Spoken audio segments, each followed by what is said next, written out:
हाँ तो प्यारे दोस्तों, कैसे हैं आप सभी लोग। उम्मीद करते हैं आप लोग बहुत ही बढ़िया होंगे और अच्छी तरह से आप अपने बोर्ड एग्जाम की तैयारी कर रहे होंगे।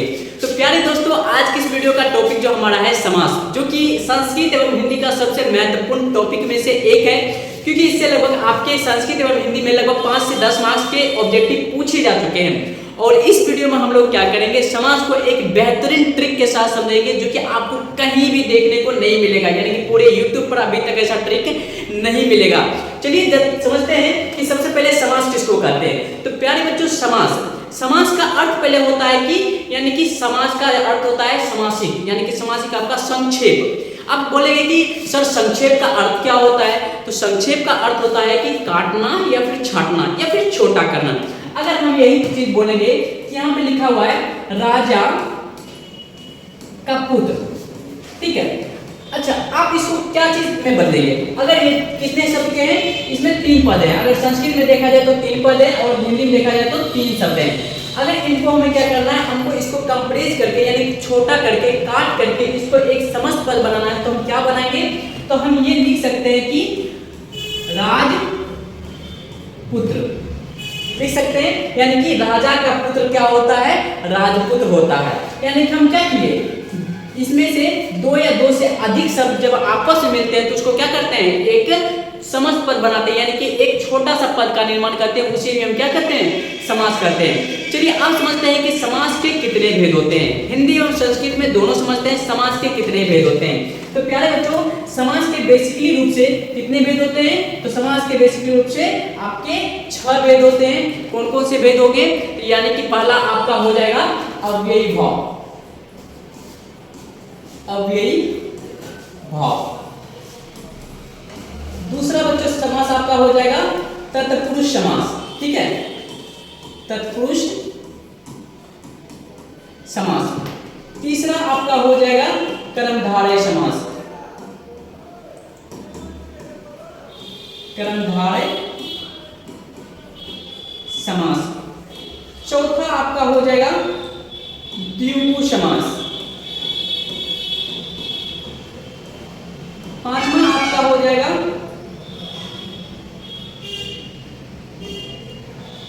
द्वंद्व समास।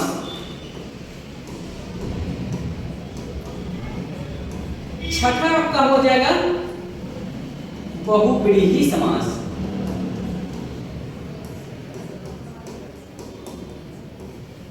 कितने समास हो गए, कुल मिलाकर के आपके 6 समास हो गए। पहला आपका अव्ययी भाव समास, दूसरा आपका तत्पुरुष समास, कर्मधारय समास, द्विगु समास, द्वंद्व समास और आपका हो गया आपका बहुव्रीहि समास। चलिए अब समझते हैं कर्मधारय समास, अव्ययी भाव समास किसको कहते हैं। बच्चों, अव्ययी भाव समास को अगर संस्कृत में बोलेंगे तो क्या होता है, प्रथम पद प्रधाने अव्ययी भाव समासा, यानी कि जिस पद का प्रथम पद मतलब होता है आपका शब्द। हिंदी में कहते हैं कि जिस शब्द का पहला पद क्या हो, प्रधान हो, यानी कि जिस शब्द का पहला शब्द क्या हो, प्रधान हो। अगर हम इसमें आपको एक एग्जांपल दिखाते हैं कि अगर हम बोलेंगे दिन भर, ठीक है, इसको हम किस तरह से लिख सकते हैं, इसमें क्या है दिन भर, यानी कि इसको हम क्या करते हैं, यहाँ पे दिन भर है, यानी कि हम लिख सकते हैं भर दिन, भर लोटा। यानी कि आपको एक और एग्जांपल देते हैं, जैसे कि अमरण, आमरण यानी कि मृत्यु तक।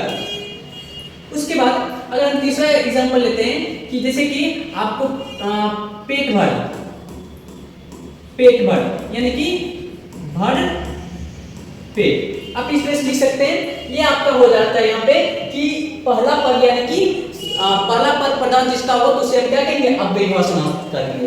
उसके बाद चलते हैं तत्पुरुष समास में। प्यारे बच्चों, तत्पुरुष समास बहुत ही अच्छा टॉपिक है, यानी कि आपका बहुत इंपॉर्टेंट ये है, क्योंकि तत्पुरुष समास के अंतर्गत 6 भेद उनके अलग होते हैं। और तत्पुरुष समास के भेद जो होते हैं आपके कर्मधारय और द्विगु, और इसके अंदर भी इसके उपभेद जो हैं ये लगभग 6 हैं, यानी कि ये 6 प्रकार के भी होते हैं। तो तत्पुरुष समास किसको कहेंगे, तो तत्पुरुष समास में क्या होता है, उत्तर पद प्रधान होता है। अगर यही एग्जाम्पल आपसे पूछा जाए कि प्यारे बच्चों, अगर राजा का पुत्र, यानी कि राजा का पुत्र क्या कहलाएगा, राजपुत्र कहलाएगा। अगर वही पूछेंगे राजा का मंत्री, राजा का मंत्री क्या कहलाएगा, राजमंत्री कहलाएगा। इसमें क्या हो रहा है, ये भी आपका अंतिम पद की क्या हो रही है, प्रधानता हो रही है, यानी कि अंतिम पद क्या हो रहा है, आपका मुखिया बन रहा है। अगर तीसरा एग्जांपल लिखेंगे कि धनहीन, धनहीन क्या हो रहा है, धन से हीन।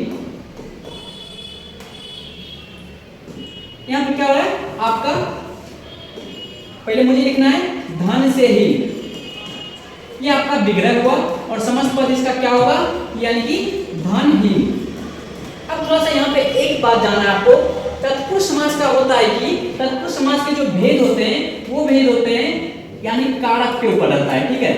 अब आपको पहचानना कैसे है, यानी कि जहां पे भी आपको कारक चिन्ह दिखे, यानी कि अगर कारक चिन्ह यानी कि आपका कर्म से लेकर के कर्म हो गया, कर्म हो गया, संप्रदान हो गया, आपादान हो गया,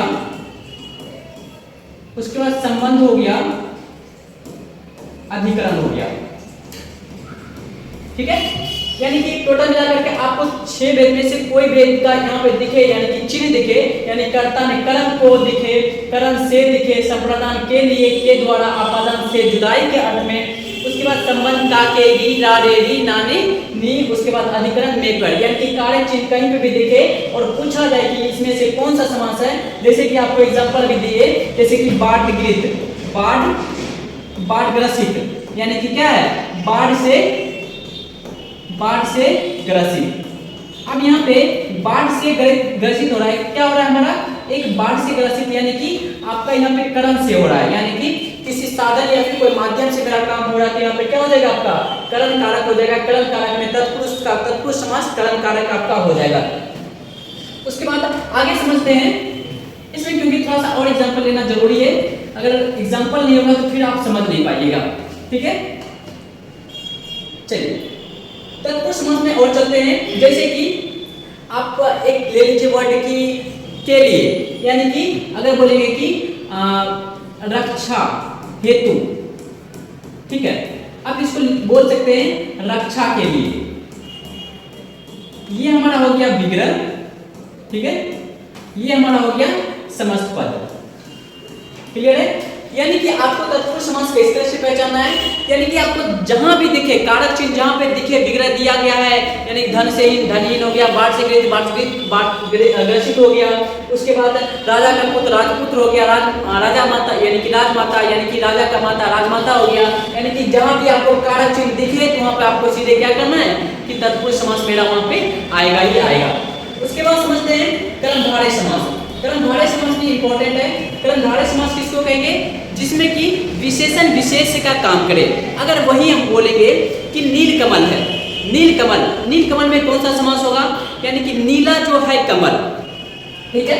एक एग्जांपल लेते हैं, नील कमल, हम इसको लिख सकते हैं, विग्रह करेंगे तो, यानी कि नीला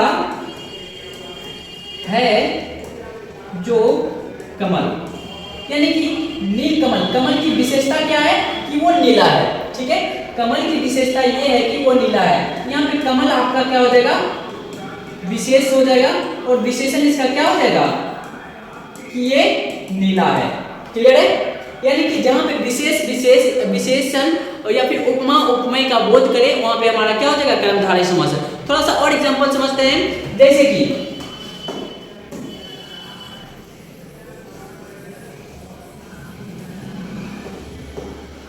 एक लेते हैं नीलगाय, ठीक है, नीलगाय, इसका विग्रह क्या होगा, यानी कि गाय हमारा क्या है, विशेष है।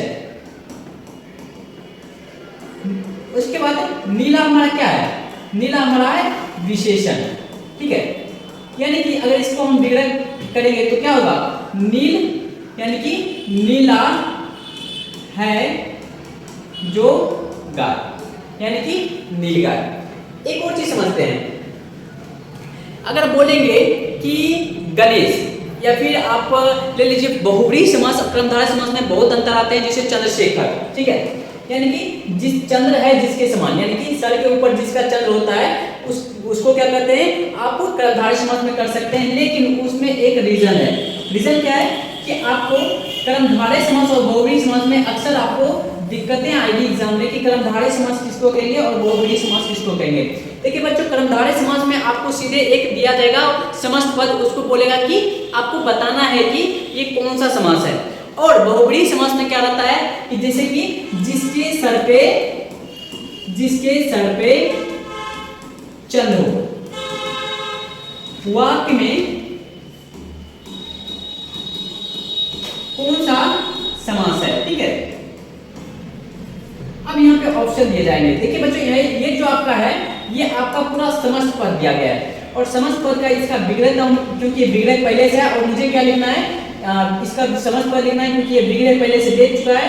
यहाँ तो आपका होगा बहुब्रीहि समास।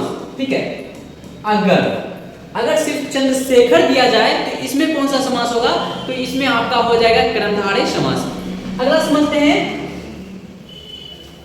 अगला हमारा क्या है, द्विगु समास। यानी कि द्विगु समास बहुत ही आसान है, इसको संस्कृत भाषा में क्या बोलते हैं, संख्या पूर्वे द्विगु। यानी कि अगर वाक्य के पहले, यानी कि जब वाक्य के पहले अगर आपका आए संख्या, अगर बोलेंगे त्रिलोक, आप बोलेंगे कि सर त्रिलोक कौन सा यहाँ पे समास है, तो बच्चों त्रिलोक जो आपका है, त्रि मतलब क्या होता है, तीन लोक से बना हुआ। ठीक है, त्रिलोक, त्रिभुज यानी कि 3 भुजाओं का भुज, 3 भुजाओं का भुज क्या होता है, त्रिभुज। ये आपका समस्त पद हो गया, ये आपका विग्रह हो गया और ये आपका हो गया समस्त पद यानी कि त्रिभुज। अगर बोलेंगे पंचवटी, अठन्नी, चौवन्नी, पचनेकी, दसनेकी, देखिए यहाँ पे आपको ध्यान रखना है कि जितने भी वर्ड अभी बताए जा रहे हैं सभी के पहले क्या है, संख्या से पहले क्या है, शब्द के पहले क्या है, आपका संख्या का बोध हो रहा है। यानी कि शब्द के पहले अगर संख्या का बोध होगा तो हमारा क्या होगा, ये आपका यहाँ पे आपका हो जाएगा ये द्विगु समास। ठीक है, इस चीज को ध्यान रखना है, संख्या पूर्वे द्विगु, यानी कि जहां पे भी लगे सबसे पहले आपको संख्या का बोध दिया जा रहा है, बताया जा रहा है, तो आपको आंख बंद करके देना है कि द्विगु समास होगा। अब समझते हैं द्वंद्व समास। ठीक है, सबसे अच्छा टॉपिक है क्या है, द्वंद्व समास। ठीक है, द्वंद्व समास किसको कहेंगे मेरे बच्चों, तो द्वंद्व समास में क्या होता है कि दोनों पद की प्रधानता होती है। जैसे कि अगर द्वंद्व समास में एक और एग्जांपल लेते हैं आपको, एग्जांपल के थ्रू अगर बोलेंगे माता पिता, इसमें माता का भी प्रधानता हो रहा है और पिता का भी प्रधानता हो रहा है। यानी कि भाई बहन, इसमें भाई का प्रधानता हो रहा है, बहन का भी। यानी कि जहां पे दोनों पद क्या हो, प्रधान हो यानी कि मुखिया हो, वहां पे हमारा द्वंद्व समास है। और आपको द्वंद्व समास का एक सबसे अच्छा ट्रिक है कि ये आपका जो लाइन है, यानी कि इसको बोलते हैं हम योजक चिन्ह। यानी कि जहां पे भी योजक चिन्ह आपको दिखे तो आपको सीधे आंख बंद करके क्या डालना है कि मेरा यहाँ पे लग रहा है आपका द्वंद्व समास है। यानी कि आगे पीछे, ऊपर नीचे, भाई बहन, अच्छा बुरा, जितने भी आपको लग रहे दिख रहे बीच में डैश वाला, तो वहां पे लगेगा आपका द्वंद्व समास, यानी कि दोनों पद की प्रधानता वहां पे हो रही है। अगला समझते हैं बहुब्रीहि समास। बहुत ही अच्छा है कि ये बहुब्रीहि समास थोड़ा समझने में थोड़ा सा आसान लगेगा, क्योंकि जब आप पांचों को समझ जाइएगा तो इसको समझने में और आसान हो जाएगा। ठीक है, इसलिए बोले थे हम क्या कि जिस वाक्य का यानी कि जिस शब्द का पहला पद प्रधान हो, यानी कि प्रथम पद प्रधान है अव्ययी भाव समासा, उत्तर पद प्रधान है तत्पुरुष समासा। उसके बाद इसमें भी होता है आपका उत्तर पद ही प्रधानता होती है, क्योंकि इसमें उपमा का बोध होता है, यानी कि विशेषण विशेष का बोध होता है। द्विगु समास इसमें क्या होता है, ये आपका संख्या पूर्वे द्विगु होता है। उसके बाद द्वंद्व समास यानी कि दोनों पद जिसमें प्रधान हो, यानी कि ये आपका हो जाएगा आपका दोनों पद प्रधान है, यानी कि द्वंद्व समास। उसके बाद बहुब्रीहि समास होता है कि अन्य पद प्रधान है बहुब्रीहि समास, यानी कि जिस समास का यानी कि दो पद यानी कि पहला पद और उत्तर पद प्रधान ना होकर के किसी तीसरे पद की प्रधानता अगर बताई जा रही है तो हमारा क्या होगा, यहाँ पर आपका बहुब्रीहि समास होगा। और एग्जांपल लेते हैं, जैसे कि हमें भी जस्ट बताए थे आपको कि बिना पानी लेते हैं। ठीक है, एक समस्त पद दिया गया है बिना पानी में कौन सा समास है, यानी कि जिसके हाथ में बिना हो। अब यहाँ पे आपको विग्रह आपका क्या होगा, यह आपका पद है जिसके हाथ में बिना हो, जिसके हाथ में बिना हो तो क्या होगा, यानी कि सरस्वती। अब आपको ध्यान रखना है कि पद कुछ और था, विग्रह कुछ और हुआ, यानी कि इसका विग्रह कुछ और हुआ और बन क्या गया, ये आपका सरस्वती यानी कि तीसरा ही पद बन गया। ये दोनों मिलकर के क्या किया, तीसरा पद की प्रधानता कर दिया, यानी कि जो समस्त पद बना आपका तीसरा पद बन गया। और एग्जांपल लेते हैं जैसे कि दशानन, जिसके 10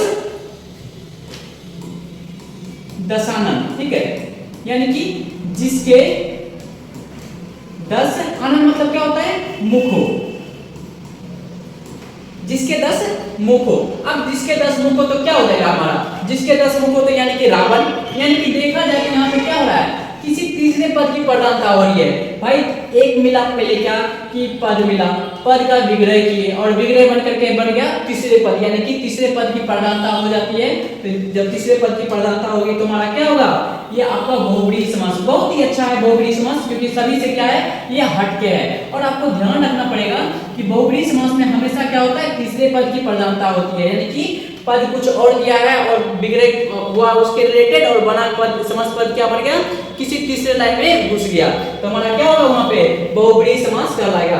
और इतना ही लेकर के आपका पूरा समास का पूरा टॉपिक क्लियर होता है। एक बार फिर से रिपीट कर देते हैं अगर चाहते हैं तो। क्या होता है अव्ययीभाव समास में, क्या होता है प्रथम पद प्रधानता, अव्ययीभाव समास है जिसमें कि प्रथम पद की प्रधानता हो, अव्ययीभाव समास कहलाएगा। उसके बाद उत्तर पद की प्रधानता होगी तो तत्पुरुष समास कहलाएगा। कर्मधारय समास यानी कि इसमें हो जाएगा उपमा उपमेय या फिर विशेषण विशेष का काम करेगा, तो ये आपका हो जाएगा कर्मधारय समास। उसके बाद द्विगु समास में क्या होगा आपका, यानी कि संख्या पूर्व द्विगु, संख्या से पहले क्या होना चाहिए, सबसे पहले क्या होना चाहिए, संख्या का बोध होना चाहिए। द्वंद्व समास में क्या होता है, चार थे द्वंद्व, यानी कि चौ के अर्थ में द्वंद्व समास, यानी कि आपका बीच में जहाँ पे डैश लगा रहे तो समझे कि वहाँ पे आपका द्वंद्व समास लगा हुआ है। उसके बाद बहुब्रीहि समास क्या होता है, अन्य पद प्रधान बहुब्रीहि समास, यानी कि जिस समास का अन्य पद यानी कि पहला पद और उत्तर पद की प्रधानता न होकर के किसी क्या हो रहे तीसरे पद में घुस जाए तो हमारा क्या होगा बहुब्रीहि समास। तो होपफुली आपको ये वीडियो पसंद आई होगी बच्चों। अगर पसंद आए तो एक बार वीडियो को लाइक कर दीजिए और चैनल पर पहली बार आए तो चैनल को सब्सक्राइब करके बेल आइकन को जरूर ऑन कर लीजिए। मिलते हैं प्यारे बच्चों नेक्स्ट वीडियो में, तब तक के लिए बाय बाय। सही था कि सही था, हाँ सही है, नहीं होगा तो ठीक है।